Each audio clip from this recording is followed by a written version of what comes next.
വിശ്വസ്തത പുലർത്താൻ കഴിയുന്നില്ല. പുറമേ ഒന്ന്, അകമേ വേറൊന്ന്. ഇതൊരു പ്രശ്നം. വിശ്വസ്തന്മാരുടെ എണ്ണം കുറഞ്ഞു. ിനേക്കാൾ ഫെയ്ത്ത്ഫുൾ ആയിട്ടുള്ള ആളുകളെയാണ് ദൈവം തിരയുന്നത്. സക്സസ്ഫുൾ ആകാൻ പലതരത്തിൽ നമുക്ക് കഴിയും. പള്ളികളിലൊക്കെ അച്ഛന്മാരൊക്കെ പലപ്പോഴും പരാജയപ്പെട്ടു പോകുന്നത് എപ്പോഴാണെന്നറിയോ? ഈ മുഖസ്തുതി കേട്ട് അതിൽ പ്രിയേക ദൈവത്തിന് മഹത്വം ഉണ്ടാകട്ടെ.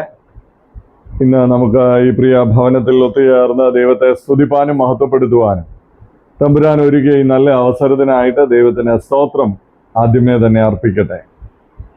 ഞാൻ ഇന്ന് ഇവിടെ പ്രാർത്ഥനയുണ്ട് എന്ന് പറഞ്ഞപ്പോൾ, നേരത്തെ ഇത് കണ്ടപ്പോൾ ഞാൻ വിചാരിച്ചു ഇന്നലത്തെ വീട് കൂദാശയോട് ചേർന്ന് അവിടെ വെച്ചായിരിക്കുമെന്നാണ് ഞാൻ ആദ്യം വിചാരിച്ചത്. എന്നാൽ പിന്നീട് ഞാൻ കവർ ഒക്കെ എഴുതിയ സമയത്ത് എനിക്ക് മനസ്സിലായി ഇത് ബർത്ത്ഡേയുമായിട്ട് ചേർന്നുള്ള പ്രാർത്ഥനയാണ് എന്നെനിക്ക് പിന്നീട് മനസ്സിലായി. അപ്പോൾ ഇന്ന് 81 വയസ്സിലേക്ക് പ്രവേശിച്ചിരിക്കുന്ന പ്രിയപ്പെട്ട, പൂർത്തീകരിച്ച് 82ാമത്തെ വയസ്സിലേക്ക് പ്രവേശിക്കുന്ന പ്രിയപ്പെട്ട മോളമാമയ്ക്ക് കണിയാമ്പാറ പ്രയർ ഗ്രൂപ്പിന്റെ എല്ലാ ആശംസകളും പ്രാർത്ഥനകളും ഈ അവസരത്തിൽ നേരുന്നു. ദൈവം അനുഗ്രഹിക്കട്ടെ എന്ന് എല്ലാവരുടെയും പേരിൽ ആശംസിക്കുന്നു. ദൈവം കൂടുതൽ ആയുസ്സും ആരോഗ്യവും ബലവും ഒക്കെ നൽകി പരിപാലിക്കട്ടെ എന്ന് പ്രത്യേകമായിട്ട് പ്രാർത്ഥിക്കുന്നു. ഇന്ന് നമ്മുടെ ഒരുമിച്ചുള്ള ധ്യാനത്തിനായിട്ട് തിരഞ്ഞെടുത്ത വേദഭാഗം വിശുദ്ധ സങ്കീർത്തനത്തിൽ നിന്നാണ്. സങ്കീർത്തനങ്ങൾ 12. ആർക്കെങ്കിലും ഒരാൾക്ക് ശബ്ദമുയർത്തി വായിക്കാം. സങ്കീർത്തനങ്ങൾ 12.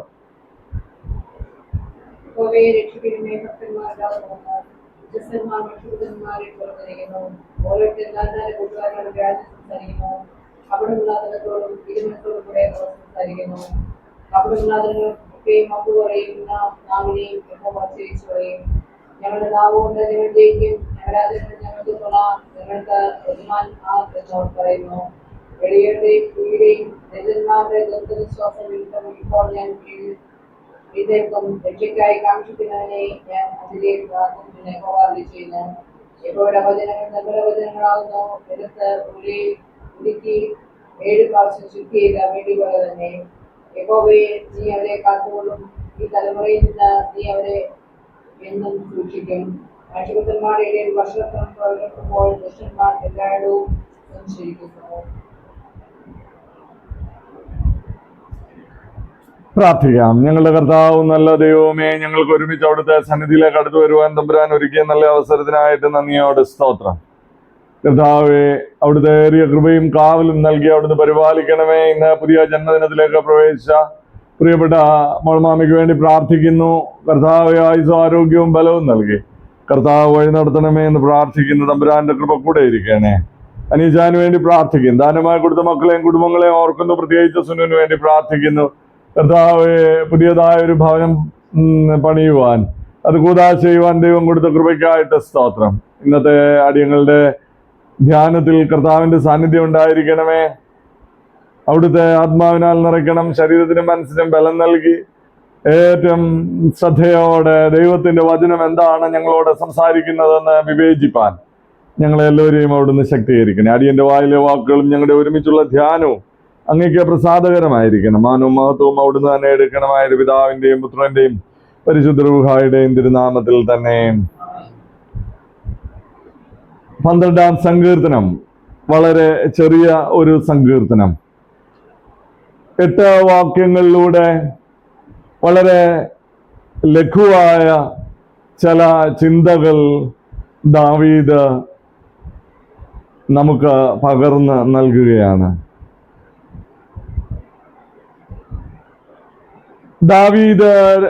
ദാവീദിനെ ശൗൽ രാജാവ് പീഡിപ്പിച്ച സമയത്ത്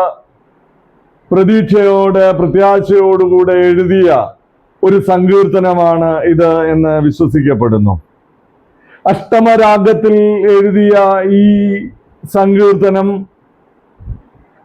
ഗായക സംഘത്തിന്റെ ഒരു ഗാനമായി ഇതിനെ ചിട്ടപ്പെടുത്തിയിരിക്കുന്നു.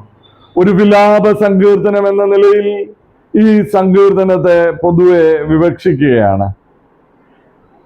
പ്രതികൂലങ്ങളുടെ മധ്യത്തിൽ, പ്രശ്നങ്ങളുടെ മധ്യത്തിൽ ദൈവം തമ്പുരാൻ കൂടെ എഴുന്നേറ്റ് നമുക്ക് വേണ്ടി പ്രവർത്തിക്കുവാനായിട്ട് ഉണ്ട് എന്ന വലിയ ബോധ്യം പകരുന്ന ഒരു സങ്കീർത്തനമാണ് ഈ സങ്കീർത്തനം എന്ന് പറയുന്നത്. ഇവിടെ ഈ സങ്കീർത്തനം ദാവീദ് അവതരിപ്പിക്കുമ്പോൾ ചില പ്രശ്നങ്ങൾ, അന്ന് നിലനിന്നിരുന്ന ചില പ്രശ്നങ്ങൾ പറയുന്നുണ്ട്. അതിന്റെ മധ്യത്തിൽ എന്താണ് ദൈവം ചെയ്യുന്നതെന്ന് തുടർന്ന് പറയുന്നുണ്ട്. അത് വേഗത്തിൽ പങ്കുവെച്ചുകൊണ്ട് നമ്മുടെ ഇന്നത്തെ ധ്യാനം അവസാനിപ്പിക്കണം എന്നാണ് ഞാൻ ആഗ്രഹിക്കുന്നത്. ദൈവത്തിന്റെ സന്നിധിയിൽ ദാവീദ് സഹായത്തിനായിട്ട് വിളിച്ചപേക്ഷിക്കുകയാണ്. ഇവിടെ കർത്താവെ രക്ഷിക്കണേ, പ്രതികൂലങ്ങളും പ്രശ്നങ്ങളും വേദനകളും ഒക്കെ നിറയുന്ന ഒരു സാഹചര്യത്തിലാണ് നിലനിൽക്കുന്നത്. ആ സാഹചര്യത്തിൽ ദൈവത്തോട് നിലവിളിക്കുമ്പോൾ അതിന് മുൻപ് ദാവീദ് പറയുന്ന ചില കാര്യങ്ങളുണ്ട്. ആ സമൂഹത്തിൽ അന്ന് നിലനിന്നിരുന്ന ചില പ്രശ്നങ്ങൾ ദാവീദ് അവിടെ പറയുന്നുണ്ട്. അതാണ് ഞാൻ ഒന്നാമത്തെ ഭാഗത്ത് പറയാനായിട്ട് ശ്രമിക്കുന്നത്. രണ്ടാമത്തെ ഭാഗത്ത് അതിന് ദൈവം നൽകുന്ന ഒരു വിടുതലിനെയും കുറിച്ച് പറഞ്ഞ് വേഗത്തിൽ അവസാനിപ്പിക്കണമെന്നാണ് ഞാൻ ആഗ്രഹിക്കുന്നത്. ഒന്ന്, അതിന്റെ ഒന്നാമത്തെ വാക്യത്തിൽ അവിടെ പറയുന്നു, ഭക്തന്മാർ ഇല്ലാതെ പോകുന്നു. ഭക്തന്മാർ ഇല്ലാതെ പോകുന്നു. ഒരു പ്രവചനത്തോടുകൂടെ പറയുന്ന ഒരു വാചകമാണിത്. ഭക്തന്മാരെല്ലാം ഇല്ലാതെയായി എന്നുള്ളതല്ല, പക്ഷേ അന്ന് നിലനിന്നിരുന്ന, അന്ന് ഉണ്ടായിരുന്ന ആളുകളുടെ ഇടയിൽ ഭക്തന്മാരുടെ എണ്ണം കുറഞ്ഞു പോകുന്നു എന്നതാണ്. അവിടെ ആരാധനയ്ക്ക് വരുന്നവരുടെ എണ്ണം കുറഞ്ഞു എന്നതല്ല പരാതി. അവിടെ യഹൂദന്മാരുടെ എണ്ണം കുറഞ്ഞു എന്നതല്ല ദാവീദിന്റെ പരാതി. മറിച്ച് ഭക്തന്മാരുടെ എണ്ണം കുറഞ്ഞു പോകുന്നു എന്നതാണ്. ഈ കാലഘട്ടത്തിലും ഇത് വളരെ പ്രസക്തമാണ് എന്നെനിക്ക് തോന്നുന്നു. ഇന്ന് മൈഗ്രേഷനിലൂടെയൊക്കെ കുറെ ആളുകളൊക്കെ കുറയുന്നുണ്ട്, അല്ലെങ്കിൽ മൈഗ്രേഷനിലൂടെ നമ്മുടെ ആളുകളുടെ എണ്ണം കുറയുന്നുണ്ട് എന്നത് ഒരു സത്യമാണ്. എന്നാൽ അങ്ങനെ ഒരു കുറവിനെ കുറിച്ചല്ല ഞാൻ പറയാനായിട്ട് ശ്രമിക്കുന്നത്. എന്നാൽ ഇന്ന് യഥാർത്ഥത്തിൽ ക്രിസ്തീയ വിശ്വാസം ഹോൾഡ് ചെയ്യുന്നവരുടെ എണ്ണം കുറഞ്ഞു പോവുകയാണ്. പരിശുദ്ധ മാമോദീസായുടെ വെള്ളം വീണ് ദൈവം വിളിച്ചു വേർതിരിച്ചവരുടെ കൂട്ടത്തെ ഇന്ന് വ്യത്യസ്തമായ നിലയിൽ ലോകം വീക്ഷിച്ചു കൊണ്ടിരിക്കുകയാണ്.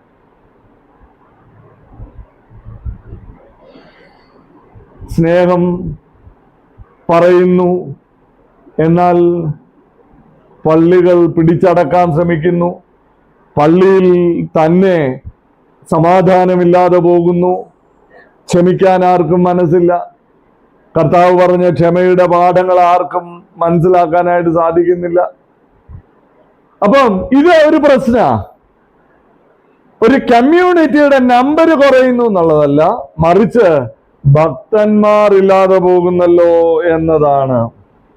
ഒരു കാലഘട്ടത്തിൽ നമുക്ക് അങ്ങനെ അല്ലായിരുന്നു. നമ്മുടെ ഭക്തന്മാരുടെ ഒരു സമൂഹമായിട്ടാണ് മാർത്തോമാക്കാരെ ഒരു കാലഘട്ടത്തിൽ കണ്ടിരുന്നത്. ഒന്നുമില്ലാതിരുന്ന ഒരു കാലഘട്ടം നമുക്കുണ്ടായിരുന്നു. എല്ലാം നഷ്ടപ്പെട്ട, പള്ളികൾ നഷ്ടപ്പെട്ടു, സമ്പത്ത് നഷ്ടപ്പെട്ടു, ഒന്നുമില്ല, എല്ലാം നഷ്ടപ്പെട്ട് ഇറങ്ങിയപ്പോൾ നമുക്ക് കൈമുതലായിട്ടുണ്ടായിരുന്നത് ഈ തിരുവചനം മാത്രമായിരുന്നു. തിരുവചനവും ആരാധനയും മാത്രം വിശ്വാസത്തോടുകൂടെ ഇറങ്ങിയ ഒരു സമൂഹം ഈ കാലഘട്ടത്തെ രൂപാന്തരപ്പെടുത്താനായിട്ട് ദൈവം എടുത്തുപയോഗിച്ചു. ഒരു കാലഘട്ടത്തിൽ നമ്മൾ പറഞ്ഞ കാര്യങ്ങളെല്ലാം മറ്റ് സഭകൾ അനുവർത്തിച്ചു. നമ്മള് വേറൊരു സഭയുണ്ടാക്കണമെന്ന് ആഗ്രഹിച്ചല്ല അബ്രഹാം മൽപ്പാൻ ശ്രമിച്ചത്. മറിച്ച് ഭാഷ മലയാളത്തിലേക്ക് ആക്കണം എന്ന് കരുതി 1836 ഓഗസ്റ്റ് മാസം 1-ാം തീയതി കൈതയിൽ ഗീവർഗീസ് മൽപ്പാൻ കൊല്ലാട്ടും, ഓഗസ്റ്റ് മാസം 15-ാം തീയതി പാലക്കുന്നത്ത് അബ്രഹാം മൽപ്പാൻ കോഴഞ്ച് മാരാമണ്ണ് പള്ളിയിലും എന്ത് ചെയ്തു? മലയാള ഭാഷയിൽ പ്രൊമിയോൻ സദറ മലയാളത്തിൽ വായിക്കാനായിട്ട് ശ്രമിച്ചു. അങ്ങനെ ചെറിയ ചെറിയ വ്യത്യാസങ്ങളാണെന്ന് അവർ വരുത്താനായിട്ട് ശ്രമിച്ചത്. എന്നാൽ അവർക്ക് ഒരു വിശ്വസ്തമായ ദൈവകൃപയോടുകൂടെയുള്ള പ്രവർത്തന നമുക്കറിയാം. തുടർന്ന് ഒരു കമ്മ്യൂണിറ്റിയെ രൂപാന്തരപ്പെടുത്തുന്നതിൽ മുൻനിരയിൽ നിൽക്കാനായിട്ട് കഴിഞ്ഞു. ഒരുപക്ഷെ ഏറ്റവും തമസ്കരിക്കപ്പെട്ട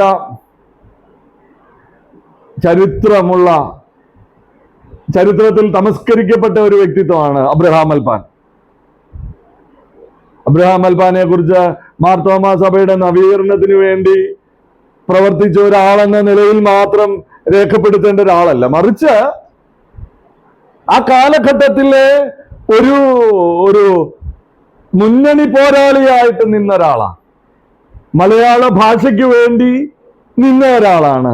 കാര്യങ്ങൾ മലയാളത്തിൽ അറിയണമെന്ന് കരുതി സമൂഹത്തെ മാറ്റാൻ ശ്രമിച്ച ഒരാളാണ് അബ്രഹാം മൽപ്പാൻ. ഞാൻ പറയാൻ ശ്രമിച്ചത്, അങ്ങനെ മാറിയ ഒന്നുമില്ലാതിരുന്ന ഒരു കമ്മ്യൂണിറ്റി പിന്നീട് നമ്മൾ കാണുന്നത് ഒരു പ്രധാനപ്പെട്ട ടേണിംഗ് പോയിന്റ് ഉണ്ടാകുന്നത് മാരാമൺ കൺവെൻഷനിലാണ്. ആ മാരാമൺ കൺവെൻഷനിലൂടെ അനേകർക്ക് ദൈവിക സാന്നിധ്യമായി ദൈവവചനം പങ്കിട്ടുകൊണ്ട് ഒരു സമൂഹത്തെ നയിക്കാനായിട്ട് കഴിഞ്ഞ ഒരു കമ്മ്യൂണിറ്റിയാണ്.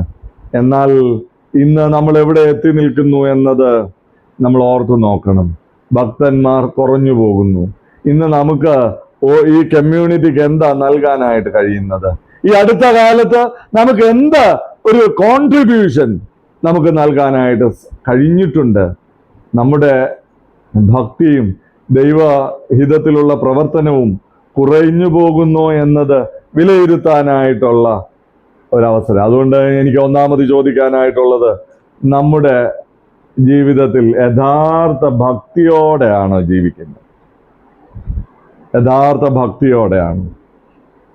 നമ്മളെല്ലാ ഞായറാഴ്ചയും പള്ളിയിൽ പോകുന്നു എന്ന് പറയുന്നത് നല്ല കാര്യമാണ്. എന്നാൽ അത് ഒരു അടയാളം മാത്രമാണ്. എന്നാൽ ഭക്തിയുടെ ഒരു ബാഹ്യമായ അടയാളം മാത്രമാണ്. എന്നാൽ ആന്തരികമായി നമ്മൾ ഭക്തന്മാരാണോ എന്നത് നമ്മൾ തിരിഞ്ഞ് ചിന്തിക്കേണ്ട ഒരു ചോദ്യമാണ്. 2, വിശ്വസ്തന്മാർ മനുഷ്യപുത്രന്മാരുടെ ഇടയിൽ കുറഞ്ഞ് വരുന്നു. രണ്ടാമത്തെ ഒരു ആശങ്കയാണ്. ദാവീദിന്റെ ഒരു ആശങ്ക പറയുക, വിശ്വസ്തന്മാർ മനുഷ്യപുത്രന്മാരുടെ ഇടയിൽ കുറഞ്ഞു പോരുകയാണ്. ഹസീദ് എന്ന ഒരു പദമാണ് അവിടെ ഉപയോഗിച്ചിരിക്കുന്നത്. ദൈവത്തോട് നിസ്തുലമായ സ്നേഹവും വിശ്വസ്തതയും പുലർത്തുന്നവരുടെ എണ്ണം കുറയുന്നു എന്നതാണ് പ്രശ്നം. ദൈവത്തോട് നിസ്തുലമായ സ്നേഹവും വിശ്വസ്തതയും കുറഞ്ഞു പോകുന്നു. വിശ്വസ്തത പുലർത്താൻ കഴിയുന്നില്ല. പുറമേ ഒന്ന്, അകമേ വേറൊന്ന്. ഇതൊരു പ്രശ്നം. വിശ്വസ്തന്മാരുടെ എണ്ണം കുറഞ്ഞു. ഈ കാലഘട്ടത്തിൽ നമ്മൾ കൂടുതൽ ആളുകൾ ശ്രദ്ധിക്കുന്നത് സക്സസ്ഫുൾ ആയ ആളുകളുടെ സ്റ്റോറിയാണ് ശ്രദ്ധിക്കുന്നത്. സക്സസ്ഫുൾ ആകണമെന്ന് ആഗ്രഹിക്കുന്നു. എന്നാൽ സക്സസ്ഫുളിനേക്കാൾ ഫെയ്ത്ത്ഫുൾ ആയിട്ടുള്ള ആളുകളെയാണ് ദൈവം തിരയുന്നത്. സക്സസ്ഫുൾ ആകാൻ പലതരത്തിൽ നമുക്ക് കഴിയും. എന്നാൽ അത് വേണ്ട എന്നല്ല, മറിച്ച് ഫെയ്ത്ത്ഫുള്ളായി സക്സസ്ഫുൾ ആകാനായിട്ട് കഴിയുന്നിടത്താണ് അത് ഒരു ലാസ്റ്റിംഗ് ഇമ്പാക്റ്റ് ഉണ്ടാക്കാനായിട്ട് സാധിക്കുന്നത്. അതുകൊണ്ട് രണ്ടാമത്തെ ദാവീദിന്റെ പ്രശ്നമാണ് വിശ്വസ്തന്മാർ മനുഷ്യപുത്രന്മാരുടെ ഇടയിൽ കുറയുന്നു. നമ്മുടെ ജീവിതത്തിൽ വിശ്വസ്തത പുലർത്താനായിട്ട് നമുക്ക് സാധിക്കുന്നുണ്ടോ? കുടുംബ ജീവിതത്തിൽ വിശ്വസ്തത പുലർത്താൻ കഴിയുന്നില്ല. മതജീവിതത്തിൽ വിശ്വസ്തത പുലർത്താൻ കഴിയുന്നില്ല. ബന്ധങ്ങളിൽ വിശ്വസ്തത പുലർത്താൻ കഴിയുന്നില്ല. ഇത് സമയം പോകുന്നത് കൊണ്ട് ഞാൻ അവിടെ വിടുകയാണ്. മൂന്നാമത്തെ കാര്യം എന്താന്ന് ചോദിച്ചാൽ, മൂന്നാമത് അവിടെ എന്താ പറയുന്നത്? ദുഷ്ടന്മാർ എന്ത് ചെയ്യുന്നു? വ്യാജം സംസാരിക്കുന്നു, ഇല്ലയോ? വ്യാജം സംസാരിക്കുന്നു, കപടവാക്കുകൾ, ഇരട്ട മുഖം. മറ്റൊരു പദമാണ് പൊയ്മുഖം, ഇല്ലയോ? പൊയ്മുഖം എന്താണെന്നറിയാം?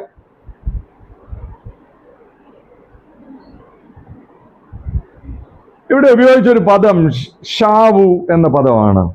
അതിൻ്റെ അർത്ഥം ശൂന്യവും അടിസ്ഥാനമില്ലാത്തതുമായ വാക്കുകൾ എന്നതാണ്. വ്യാജം സംസാരിക്കുക, സാഹചര്യങ്ങൾക്കനുസരിച്ച് മാറുന്ന വാക്കുകൾ, സാഹചര്യങ്ങൾക്കനുസരിച്ച് മാറുകയാണ്. നമ്മൾ മലയാളത്തിലൊരു ചൊല്ലുണ്ട്, അപ്പം കാണുന്നവനെ അപ്പ എന്ന് വിളിക്കുന്ന ഒരു സാഹചര്യം. വ്യാജം പറയുക, എങ്ങനെയും വാക്കുകളിലൂടെ വ്യാജം പറഞ്ഞ് സ്വാർത്ഥത നേടിയെടുക്കാനായിട്ടുള്ള ഒരു വലിയ ത്വര ഈ കാലഘട്ടത്തിലുണ്ട്. എന്നാൽ അതിൻ്റെ 6-ാമത്തെ വാക്യത്തിൽ പറയുന്നു, യഹോവയുടെ വാക്കുകൾ എങ്ങനെയുള്ളതാ? അത് ശുദ്ധ വചനങ്ങളാണ്, അത് ശുദ്ധ വചനങ്ങളാണ്, അത് നിർവ്യാജ്യമാണ്. എനിക്ക് മൂന്നാമത് ചോദിക്കാനായിട്ടുള്ളത്, നമ്മുടെ വാക്കുകൾ സത്യസന്ധത ഉള്ളതാണോ? നമ്മുടെ വാക്കുകൾ സത്യസന്ധതയുള്ളതാണോ എന്നതാണ്. ഒന്നാമത് ഞാൻ ചോദിച്ച ചോദ്യം, നമ്മൾ ഭക്തന്മാരാണോ? 2, നമ്മുടെ ജീവിതത്തിൽ വിശ്വസ്തതയുണ്ടോ? 3, വ്യാജം സംസാരിക്കുന്നവരാണോ? 4-മതായിട്ട് മുഖസ്തുതി പ്രസ്താവിക്കുന്നവരാണ്. മുഖസ്തുതി, ഇല്ലയോ? നമുക്കെല്ലാവർക്കും കേൾക്കാൻ ഇഷ്ടമുള്ള കാര്യമാണ് മുഖസ്തുതി.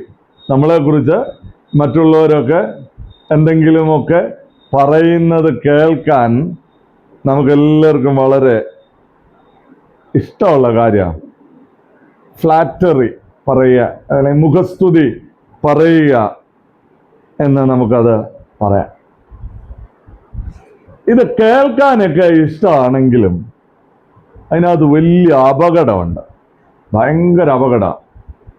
ഇപ്പൊ നമ്മുടെ പള്ളികളിലൊക്കെ അച്ഛന്മാരൊക്കെ പലപ്പോഴും പരാജയപ്പെട്ടു പോകുന്നത് എപ്പോഴാണെന്നറിയോ? ഈ മുഖസ്തുതി കേട്ട് അതിൽ നമ്മൾ അങ്ങ് വീണുപോയാൽ, അത് അച്ഛന്മാരെന്ന് തന്നെയല്ല, അത് ഏത് അധികാര സ്ഥാനത്തിരിക്കുന്നവരാണെങ്കിലും ശ്രദ്ധിക്കേണ്ട ഒരു കാര്യം. മുഖസ്തുതി കേട്ട് അവർ പറയുന്ന വാക്കുകളിൽ വീണുപോയാൽ അത് വലിയ അപകടം. അവരെ അങ്ങ് വിടട്ടെ, നമ്മുടെ ജീവിതത്തിൽ നമ്മൾ ശ്രദ്ധിക്കേണ്ട ഒരു കാര്യമാണ്. മുഖസ്തുതി പറയുന്നവരെ നമ്മൾ വളരെ സൂക്ഷിക്കണം.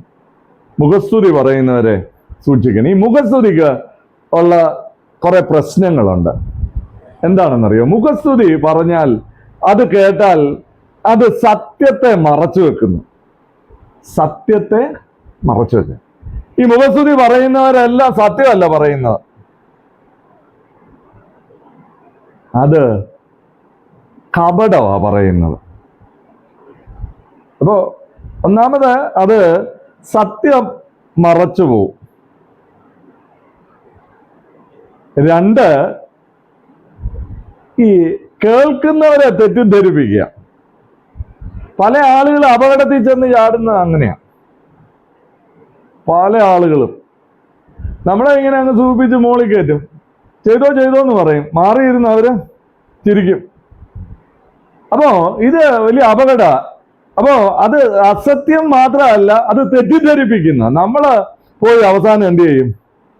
നമ്മൾ പോയി കുഴി വീഴും. അതുകൊണ്ട് അത് കേൾക്കുന്നവരെ തെറ്റിദ്ധരിപ്പിക്കുന്ന. 3-മതായിട്ട് അഹങ്കാരം വളർത്തും. മുഖസ്തുതിക്ക് ഉള്ള ഒരു കുഴപ്പം അഹങ്കാരം വളർത്തും. ഈ ഒന്നുമില്ല, ഈ കണ്ടന്റ് ഒന്നുമില്ല, അല്ലെങ്കിൽ കഴിവുകളൊന്നുമില്ല, അല്ലെങ്കിൽ ഇല്ലാത്ത കഴിവുകൾ ഉണ്ടെന്ന് പറഞ്ഞു കഴിയുമ്പം ഈ ആളിനെ സംബന്ധിച്ച് എന്താ, അഹങ്കാരം അങ്ങ് കൂടും. ഈ ശരിക്കും നമുക്ക് കഴിവുകളുണ്ട്, അല്ലെങ്കിൽ നമ്മൾ അതിനകത്ത് വളരെ മിടുക്കരാണെങ്കിൽ ഒരിക്കലും അഹങ്കരിക്കേണ്ട കാര്യമില്ല. ഈ മുഖസ്തുതി പറഞ്ഞാൽ ഉള്ള കുഴപ്പം എന്നാ, അഹങ്കാരം അങ്ങ് മൂക്കും. ഇത് വലിയ അപകടകരമാണ്. 4, ഇത് ബന്ധങ്ങളെ തകർക്കുന്നൊരു കാര്യമാണ്. അപ്പോൾ ഇത് വലിയ പ്രശ്നമാണ്. നമ്മുടെയൊക്കെ അടുത്ത ഓരോ കാര്യങ്ങൾ ഈ ഏഷണി പറയുക, ഇതെല്ലാം അതിൻ്റെ ഒരു വകഭേദത്തിൽ വരുത്താം. നമ്മുടെയൊക്കെ ജീവിതത്തിൽ വളരെ ശ്രദ്ധിക്കേണ്ട ഒരു കാര്യമാണ്. ഈ അയൽപക്ക ബന്ധങ്ങൾ തകരാനുള്ള ഒരു കാര്യം ഇതാ, തെറ്റായ ഈ കാര്യങ്ങൾ അവതരിപ്പിക്കുകയാണ്, നമ്മളെ പലതരത്തിൽ തെറ്റിദ്ധരിപ്പിക്കുകയാണ്. ഞാൻ ആ ഭാഗം അവിടെ വിടുകയാണ്. 4-മത്തെ എൻ്റെ ചോദ്യം, നമ്മുടെ ജീവിതത്തിൽ മുഖസ്തുതി കേട്ട് പ്രവർത്തിക്കുന്നവരാണോ, അല്ലെങ്കിൽ മുഖസ്തുതി പറയുന്നവരാണോ? നമ്മൾ മുഖസ്തുതി പറയുന്നവരാണോ? വല്ലവരെയും അപകടത്തിൽപ്പെടുത്താൻ മുഖസ്തുതി പറയുന്നവരാണ്. 5-മത് ഇവിടെ പറയുന്നൊരു കാര്യമുണ്ട്. അവർ എന്ത് ചെയ്യുന്നു? ഇരുമനസ്സോടെ സംസാരിക്കുന്നു. ഇരുമനസ്സോടെ സംസാരിക്കുന്നു. അപ്പോ ഇതാണ് 5-മത്തെ ഒരു കാര്യം, ഡബിൾ ഹാർട്ടായിട്ട് ഇരിക്കുക. നേരത്തെ സൂചിപ്പിച്ച പലതിനോടും സാമ്യമുള്ളൊരു കാര്യമാണ്. ഇത് കപടതയുടെ അടയാളം, ഇല്ലയോ? അതിന് മലയാളത്തിൽ ഒരു നല്ല ചൊല്ലുണ്ട്, മുൻപല്ലുകൊണ്ട് ചിരിക്കുകയും പിൻപല്ലുകൊണ്ട് എന്തുവാ ഞറമുകയും, അല്ലയോ? എന്നുവെച്ചാ കാണിച്ചോളാം അല്ലയോ? ഇങ്ങനെ നമ്മൾ വളരെ നന്നായിട്ട് അങ്ങ് ചിരിച്ചുകൊണ്ട് കാര്യങ്ങൾ പറയും. ഇരു മനസ്സോടെ സംസാരിക്കാനായിട്ട് ഇടയാകരുത്. ഓരോ തരത്തിലും നമ്മുടെ കപടത, ഞാൻ നേരത്തെ സൂചിപ്പിച്ചതുപോലെ സാഹചര്യത്തിനനുസരിച്ച് മാറുന്ന, നമ്മൾ പലപ്പോഴും അതിന് പറയുന്നൊരു കാര്യമാണ്, യോന്തിനെ പോലെ അങ്ങനെ നിറം മാറുന്ന സ്വഭാവം. അതൊരു ശരിയായ കാര്യമല്ല. അപ്പം സത്യസന്ധതയുടെ അടയാളമാണോ നമ്മുടെ പ്രവർത്തനങ്ങൾ? 5 ചോദ്യങ്ങൾ അല്ലയോ ഞാൻ ചോദിച്ചത്. 1-മത്തെ ചോദ്യം എന്തായിരുന്നു? ഭക്തന്മാരാണോ നമ്മൾ? ശരിക്കും നമ്മൾ ഭക്തന്മാരാണ്, അതോ ഒരു പള്ളി ആരാധനക്കാർ മാത്രമാണ്? ശരിക്കും ഭക്തന്മാരാണ്, യഹോവയുടെ ഭക്തന്മാരാണ്. 2, നമ്മൾ വിശ്വസ്തരാണോ? നമ്മുടെ ജീവിതത്തിന്റെ എല്ലാ കാര്യങ്ങളും നമ്മൾ വിശ്വസ്തരാണോ? 3-മത്തെ ചോദ്യം, നമ്മൾ വ്യാജം സംസാരിക്കുന്നവരാണോ? 4-മതായിട്ട് മുഖസ്തുതി പറയുന്നവരാണോ? 5-മതായിട്ട് ഇരുമനസ്സുള്ളവരാണോ? അതുകൊണ്ട് പ്രിയപ്പെട്ടവരെ, നമ്മുടെ ജീവിതത്തിൻ്റെ അനുഭവങ്ങളിൽ നമ്മളെ തന്നെ ഒന്ന് വിലയിരുത്തുന്ന നിമിഷങ്ങൾ. ഒരു കാര്യം കൂടെ പറഞ്ഞ് 5:50 കഴിഞ്ഞല്ലോ. ഒരു കാര്യം കൂടെ പറഞ്ഞ് ഞാൻ എൻ്റെ വാക്കുകളെ അവസാനിപ്പിക്കാനായിട്ട് ശ്രമിക്കുക. എന്നാൽ കർത്താവിന് ഇഷ്ടമല്ലത്.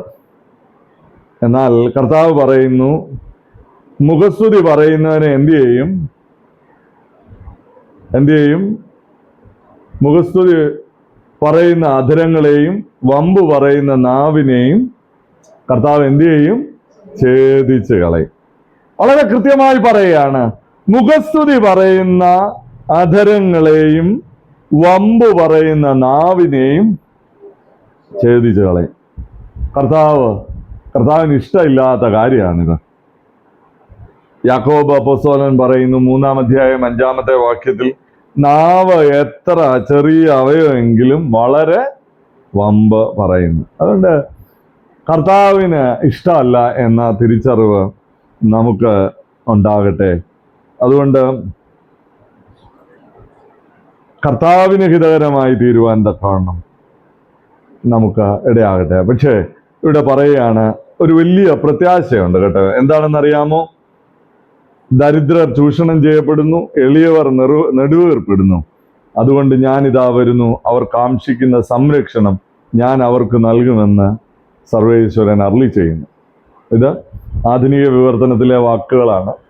നമ്മൾ ഇവിടെ പറയുകയാണ്, ദരിദ്രർ ചൂഷണം ചെയ്യപ്പെടുന്നു, എളിയവർ നെടുവേർപ്പെടുന്നു. അതുകൊണ്ട് ഞാനിതാ വരുന്നു, അവർ കാക്ഷിക്കുന്ന സംരക്ഷണം ഞാൻ അവർക്ക് നൽകുമെന്ന് അറിയുന്നു.